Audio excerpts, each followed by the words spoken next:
شہید کر دیا گیا.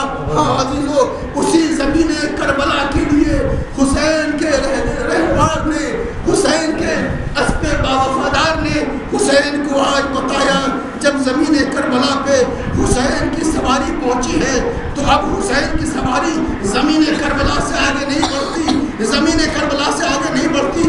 حسین نے ایک گھوڑا بدلا، دوسرے میں سوار ہوئے، نہیں آگے بڑھا. تیسرا گھوڑا بدلا، نہیں آگے بڑھا. روایتیں حسین نے 7 گھوڑے بدلے ہیں لیکن کوئی بھی سواری آگے نہیں بڑھتی، کوئی بھی سوار آگے نہیں بڑھتا ہے. حسین سمجھ گئے کہ شاید یہی وہ زمین ہے جس کا وعدہ نبی نے کیا تھا، شاید یہ وہ زمین ہے جو ہمیں دکھائی گئی تھی. حسین نے کہا بھیا بس یہی خیام نہیں کرو، اس لیے کہ یہی میری قتل گاہ ہے.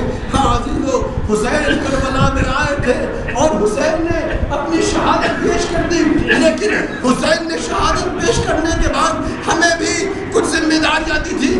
حسین کا تذکرہ کریں لیکن اس شان سے کریں کہ اے مظلوم حسین، اے کربلا والے حسین، اے پیاسے حسین، اے نبی کے نواسے حسین، ہم آپ کی آواز پہ لبیک یا حسین کہہ رہے ہیں، لیکن حسین دل ہمارا آپ کے ساتھ ہے، عمل ہمارا آپ کے ساتھ ہے، عقیدہ ہمارا آپ کے ساتھ ہے.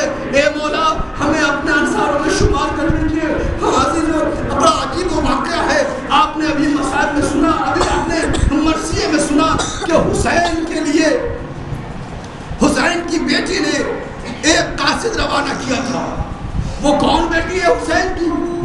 حسین کی وہ بیٹی جو علیل تھی، جو بیمار تھی. جب حسین کربلا کے لیے آمادہ سفر ہوئے تھے تو وہ بیٹی بیمار تھی اور بیٹی گھر میں رہ گئی تھی. حسین اپنی نانی کے پاس اپنی بیٹی کو چھوڑ کر آئے تھے. آپ بس تصور کیجئے کہ ایک گھر، جس گھر سے گھر کے تمام افراد کسی سفر پہ جا رہے ہوں اور گھر میں صرف ایک ضعیفہ کو اور ایک جوان بیٹی کو چھوڑ دیا جائے.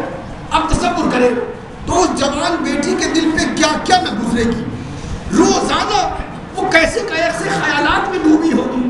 کبھی سوچتی ہوگی میرے ابا کہاں ہیں، کبھی سوچتی ہوگی میرے بھیا کہاں ہیں، کبھی سوچتی ہوگی میری ماں کہاں ہے.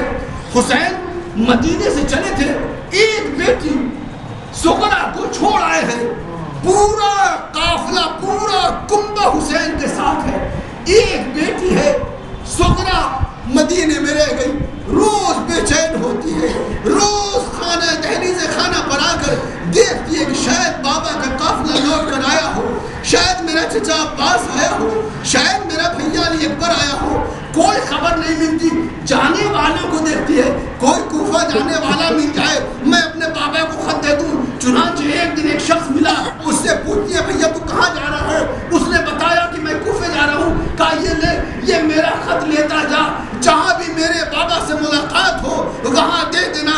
چنانچہ تاریخیں بتاتی ہیں کہ وہ قاصد سغرا جب کربلا کے میدان میں پہنچا ہے اور کربلا کی طرف سے گزر ہوا ہے تو دیکھا کہ ایک شخص بے یار و مددگار صحرائے کربلا میں، تپتے ریگزار میں، میدان کربلا میں خون سے نہایا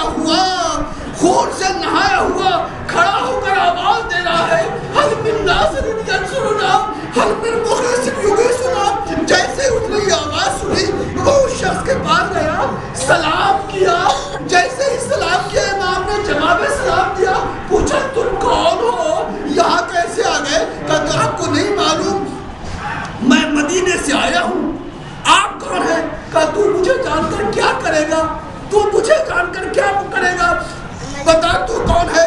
کب میں گزر رہا تھا آپ کی میں نے آواز استغاثہ سنی، اس لیے میں چلا آیا. میرے پاس سغرا کا ایک خط ہے، میں اس کے بابا کو ڈھونڈتا ہوا جا رہا ہوں، کہیں اس کا بابا ملے میں اس کا خط اس کے حوالے کروں. کہا کون سغرا؟ کہا مدینے میں رہنے والی سغرا، حسین کی بیٹی سغرا، عباس کی بھتیجی سغرا. حسین نے جیسے ہی سنا سر کو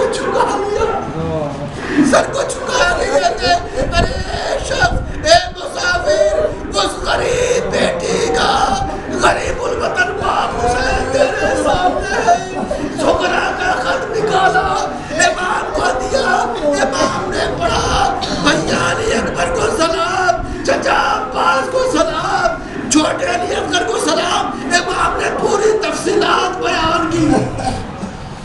پوری تفصیلات بیان کرنے کے بعد امام سے نہ رہا گیا، قاصد صغریٰ کو اپنے ساتھ لے کر چلے، بس خیمہ لے کر آئے۔ اے قاصد صغریٰ، ارے جس علی اصغر کو دعائیں لکھی ہے، یہ 6 ماہ کا علی اصغر، یہ چھوٹی سی قوم، اے قاصد